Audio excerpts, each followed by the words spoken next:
चलिए, chapter name है issue of shares और यहाँ पर हम नेक्स्ट टॉपिक के ऊपर चलते हैं जिसका नाम है cost in arrear. Cost in arrear का मीनिंग होता है जैसे कि हमारी इंस्टॉलमेंट होती है, application, allotment, first and final call. But कुछ शेयर होल्डर ऐसे होते हैं जिनके पास प्रॉब्लम है मनी की, इसलिए वो अपनी पेमेंट टाइम पर नहीं दे पाते हैं। बट इसमें एक सोचने वाली बात यह है आप लोगों के लिए कि अगर वो टाइम पर पेमेंट नहीं देते हैं तो हो सकता है, अगर वो अलॉटमेंट की इंस्टॉलमेंट नहीं दे रहे तो हो सकता है फर्स्ट कॉल के टाइम अपना अलॉटमेंट का पैसा भी दे दें और प्लस फाइनल कॉल का भी पैसा दे दें। तो मैंने इसमें लिखा हुआ है cost in arrear did not पे कॉस्ट इन टाइम, जो कॉस्ट टाइम पर नहीं देते हैं। कॉस्ट इन एरियर वो लोग होते हैं एक तरीके के हमारे डेटर्स होते हैं जो हो सकता है आज पैसा नहीं दे रहे बट फ्यूचर में पैसा दे देंगे। ये हमारे लिए एसेट्स होती है, एसेट्स का डेबिट बैलेंस होता है, उसे इंक्रीज करने के लिए डेबिट और डिक्रीज करने के लिए क्रेडिट करते हैं। चलिए इसे एक एग्जांपल के थ्रू समझते हैं। जैसे एग्जांपल के लिए हमारे पास टोटल शेयर 5000 है और इसे करने के वैसे दो तरीके मेथड, एक है विद ओपनिंग और एक है विदाउट ओपनिंग। तो सबसे पहले एग्जांपल समझते हैं। एग्जांपल में हमारे पास 10 रुपये का शेयर्स है और इंस्टॉलमेंट है 3 रुपये, 2 रुपये, 4 रुपये और 1 रुपये।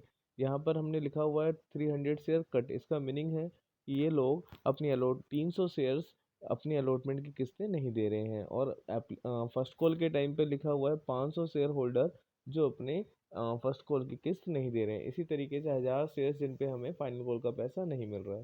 टोटल शेयर्स जो है हमारे पास वो 5000 है। तो चलते हैं इसे दोनों मेथड से समझते हैं। चलिए, मेथड नंबर फर्स्ट जिसका नाम है विद ओपनिंग। विद ओपनिंग का मतलब होता है कि आपको cost in arrear account open करना है। तो इसमें चलते हैं। इसमें जो फर्स्ट और सेकंड एंट्री है वो सेम है जैसे होती है bank account debit to share application account and share application account debit to share capital. यहाँ पर आपके सामने क्वेश्चन में प्रॉब्लम यह है कि अलॉटमेंट की जो इंस्टॉलमेंट है वो 2 रुपये की है और यहाँ पर आपको टोटल 5000 शेयर्स हैं, उसमें से 300 शेयर पे पैसा आपको नहीं मिल रहा है। चलिए इस एंट्री को करते हैं। अलॉटमेंट की एंट्री है share allotment account debit to share capital. Debtors बनाया हुआ है आपने और एडवांस में आपने उन्हें ऑनर बनाया हुआ है। टोटल 5000 शेयर्स हैं और हमारी अलॉटमेंट की इंस्टॉलमेंट 2 रुपये की है। तो 5000 मल्टीप्लाई टू 10,000 रुपीज़ होता है और मालिक भी शेयर कैपिटल 10,000 से बनाया हुआ है। यहाँ पर एक सोचने वाली बात यह है कि जो 300 शेयर होल्डर 300 शेयर पे जो पैसा नहीं मिल रहा है उसकी ट्रीटमेंट यहाँ पर नहीं की गई है। उसका रीज़न ये है कि डेटर बनाते समय हमें कंफर्म नहीं होता है कि कौन से लोग पैसा देंगे और कौन से लोग पैसा नहीं देंगे। बट जब हम फ़ोन करके कॉल करके अपनी इंस्टॉलमेंट मांगते हैं उस टाइम पर हमें कंफर्म होता है कौन पैसा देगा और कौन पैसा नहीं देगा। इसलिए ड्यू के टाइम पर कभी भी ये पॉसिबल नहीं है कि आप कॉस्ट इन एरियर का पता लगा सकें, इसलिए इसकी एडजस्टमेंट ड्यू के टाइम पर नहीं होती है। जब बैंक की एंट्री होगी तो आप ध्यान से देखिए, यहाँ पर आपको 300 शेयर पे अलॉटमेंट की इंस्टॉलमेंट नहीं मिल रही है। तो टोटल 5000 शेयर्स हैं, उसमें से अगर 300 शेयर पे पैसा नहीं मिल रहा है आपको तो टोटल 4700 शेयर पे पैसा मिल रहा है।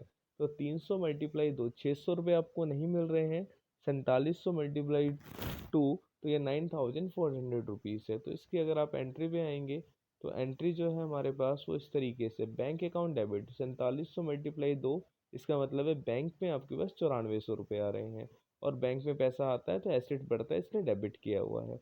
कॉस्ट इन एरियर को डेबिट करने का रीज़न ये है कि ये वो लोग हैं जिन्होंने अभी तो पैसा नहीं दिया है बट फ्यूचर में आपको पैसा देंगे। तो ये आपकी बिजनेस के लिए एक तरीके की एसेट्स है और एसेट्स का डेबिट बैलेंस होता है, बढ़ाने के लिए डेबिट करते हैं। और 300 शेयर पे पैसा नहीं मिल रहा मल्टीप्लाई टू तो टोटल 600 रुपये नहीं मिल रहे हैं। और आपने यहाँ पर डेटर जो बनाया हुआ है 10,000 से बनाया हुआ है जिसमें से बैंक में 9400 रुपये आ रखे हैं। कॉस्ट इन एरियर 600 रुपये का है और वो अब आपके 10,000 से 10,000 का वो अकाउंट जीरो कर दिया गया है। इस एंट्री से कंफर्म होता है कि आपको इस टाइम पर 9400 रुपये मिले हैं, 600 रुपये अभी भी आपके कॉस्ट इन एरियर है।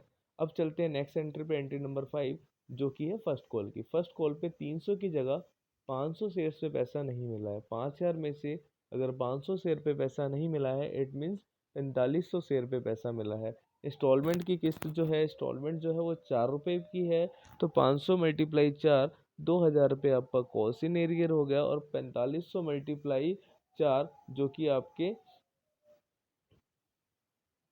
आपके होते हैं 18,000 रुपये। तो चलिए एक बार एंट्री देखते हैं। ड्यू की एंट्री आपको पूरे से करनी है 5000 multiply 4 share first call account debit to share capital account, क्योंकि ड्यू आपको पूरे से करना पड़ेगा। अगर यहाँ पर आप एरियर दिखा के करेंगे तो यहाँ पर एरियर का पता नहीं होता कि कौन से लोग पैसा देंगे और कौन से लोग पैसा नहीं देंगे, इसलिए एंट्री ड्यू जो होगी वो फुल से होगी, इसमें एरियर को कंसीडर नहीं करना। बट जब रिसीव का टाइम आएगा तो बैंक में आपके पास 4500 मल्टीप्लाई 4 18,000 रुपये आएंगे, कॉस्ट इन एरियर 500 मल्टीप्लाई 4 2,000 रुपये होंगे, और जो फर्स्ट कॉल आपका 20,000 रुपये से डेबिट हो रखा था 20,000 से क्रेडिट हो गया है। कॉस्ट इन एरियर हमारी एसिड्स है, इसलिए हर एंट्री में कॉस्ट इन एरियर हमारे एक तरीके के डेटर्स है जो हमें फ्यूचर में पैसा दे सकते हैं बट अभी पैसा नहीं दे रहे हैं, तो ये बिजनेस के लिए एसिड्स होती है, इसलिए डेबिट हो रही है। चलिए इसी एग्जांपल को अभी हमने जो मेथड किया वो था विद ओपनिंग, अब चल रहे हैं विदाउट ओपनिंग। विदाउट ओपनिंग का मतलब होता है कि आपको पैसा तो नहीं मिल रहा है, ऐसा तो नहीं कि पैसा मिल रहा है, बट प्रॉब्लम ये है कि आप cost in arrear account use नहीं कर सकते हैं, आपको cost in arrear account open नहीं करना है। तो चलते हैं एंट्री नंबर थर्ड, जो सेम एज विद ओपनिंग की तरह है। ड्यू की एंट्री है, से allotment account debit to share capital, जो आपकी इंस्टॉलमेंट है वो 2 रुपये की है, और टोटल आपके 5,000 शेयर्स है, 5,000 मल्टीप्लाई टू 10,000 और 10,000। बट बैंक में आपके पास 300 शेयर पे आपको पैसा नहीं मिल रहा है, इट मीन 4700 शेयर पे पैसा मिल रहा है, डेटा यही रहेगा। तो 4700 मल्टीप्लाई 2 9400 रुपये। बट यहाँ एक चीज़ आपको ध्यान देना है, वहाँ पर से अलॉटमेंट क्रेडिट हुआ था 10,000 रुपये से, क्योंकि वहाँ पर जिन लोगों ने आपको पैसा नहीं दिया था उसका नाम आपने कॉस्ट इन एरियर रखा था, क्योंकि वहाँ पर ओपन करना था। विदाउट ओपनिंग का मीन्स आपको cost in arrear account use नहीं करना है। तो ध्यान से देखिए, आपका जो डेटर था वो 10,000 से डेबिट हो रखा है, इस वो 10,000 रुपये से डेटर था, बट हमने उसको क्रेडिट 9400 रुपये किया है। तो 10,000 से डेबिट है और 9400 से क्रेडिट है, तो ऑटोमेटिक इस अकाउंट के अंदर 600 रुपये का डेबिट बैलेंस बचता है। इट मीन्स हमें इस तरीके से कंपैरिजन करने से पता चलेगा कि 600 रुपये अभी भी हमारे बाकी हैं। तो ज़्यादा लॉजिकल जो मेथड है वो कॉल्स इन एरियर के साथ ओपन करने वाला है, क्योंकि उसमें क्लियरली आपको दिख सकता है कि कितने पैसे आपको देख नहीं मिले हैं। जैसे कि इस एंट्री में 600 रुपये, बट इसमें आपको 10,000 और 9400 रुपये कंपैरिजन करके देखना है। सेम एज विद ओपनिंग में विदाउट ओपनिंग में आपकी जो फर्स्ट कॉल की एंट्री होगी ड्यू तो पूरे से होगी जैसे होती है share first call account debit to share capital account, but जब रिसीव करेंगे तो 4500 मल्टीप्लाई 4 जो कि होते हैं 18,000 रुपये। तो 18,000 रुपये आपके बैंक में आ गए, बट आपने क्रेडिट 18,000 रुपये से किया हुआ है, और वहाँ पर शेयर फर्स्ट कॉल जो डेबिट हुआ था ड्यू के टाइम पे वो 20,000 था।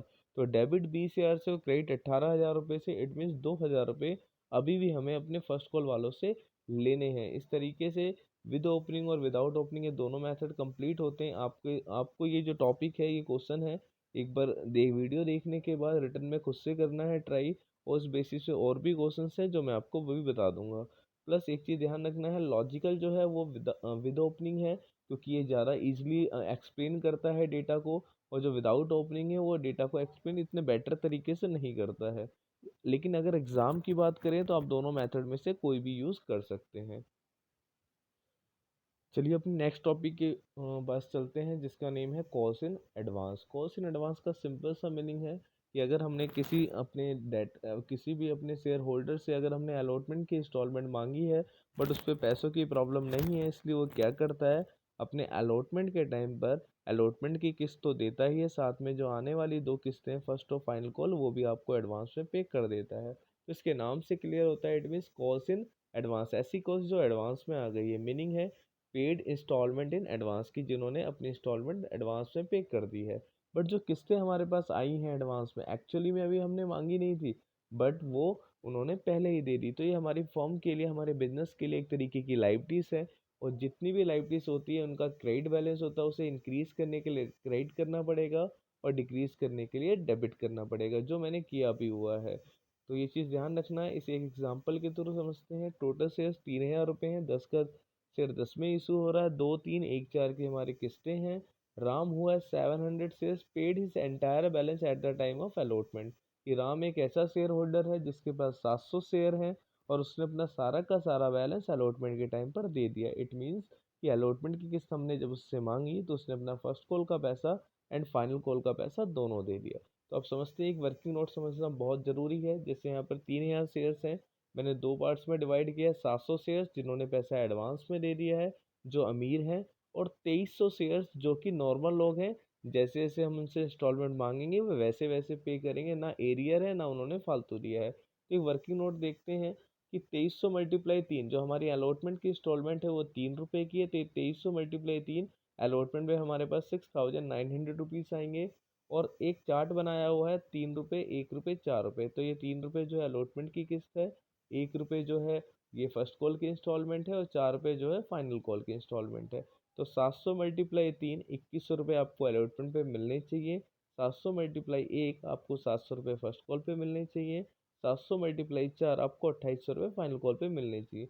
बट ये जो तीनों की तीनों किस्तें हैं आपको अलॉटमेंट के टाइम पर दे रहे हैं, 2100 रुपये तो उन्हें देने चाहिए थे, प्लस 700 और 2800 जो अभी उनसे मांगे नहीं गए हैं और उन्होंने एडवांस में दे दिए हैं, वो आपके लिए एक तरीके का कॉस्ट इन एडवांस है। तो आपको एक देखना है total amount receive at the time of allotment, की अलॉटमेंट पे आपको कितने रुपए टोटल मिलेंगे। तो 6900 रुपये तो ये मिलेंगे जो नॉर्मल लोग हैं, प्लस 2100 जो जिसके पास 700 शेयर है जो अलॉटमेंट की किस्त बनती है उसकी, प्लस 700 जो अगली कॉल की पेमेंट आपको पहले कर रहा है जो एडवांस है, प्लस 2800 रुपये जो फाइनल कॉल की पेमेंट कर रहा है। तो टोटल बैंक में जो पैसे आएंगे 6900 रुपये, 2100 रुपये, प्लस 700 प्लस 2800। इसमें एक चीज़ देखने वाली है, कॉल्स इन एडवांस कुछ बच्चे 2100 को भी मान लेते हैं, बट एक्चुअली में अलॉटमेंट की किस्त तो हमने उनसे मांगी ही थी, तो 2100 रुपये कभी भी एडवांस नहीं हो सकता। एडवांस जो है जो आने वाली नेक्स्ट टू कॉल्स हैं जैसे 700 रुपये और 2800 रुपये, उन दोनों का एडिशन जो कि 3500 बनता है, ये आप लोगों के लिए कॉल्स इन एडवांस है। और ये क्रेडिट होगा क्योंकि बिजनेस को पहले ही पेमेंट मिल चुका है, इसकी एडजस्टमेंट बिजनेस को बाद में करनी पड़ेगी, ये बिजनेस के लिए लाइबिलिटीज है और इसका एक तरीके का क्रेडिट बैलेंस होता है। चलिए इसके सॉल्यूशन से चलते हैं। से allotment account debit to share capital, total जो शेयर्स थे हमारे पास वो 3000 थे, यहाँ पर आप देख सकते हैं, जिसमें से 2, 3, 1, 4 की किस्त है, मतलब हमारी अलॉटमेंट की किस्त 3 रुपये की है।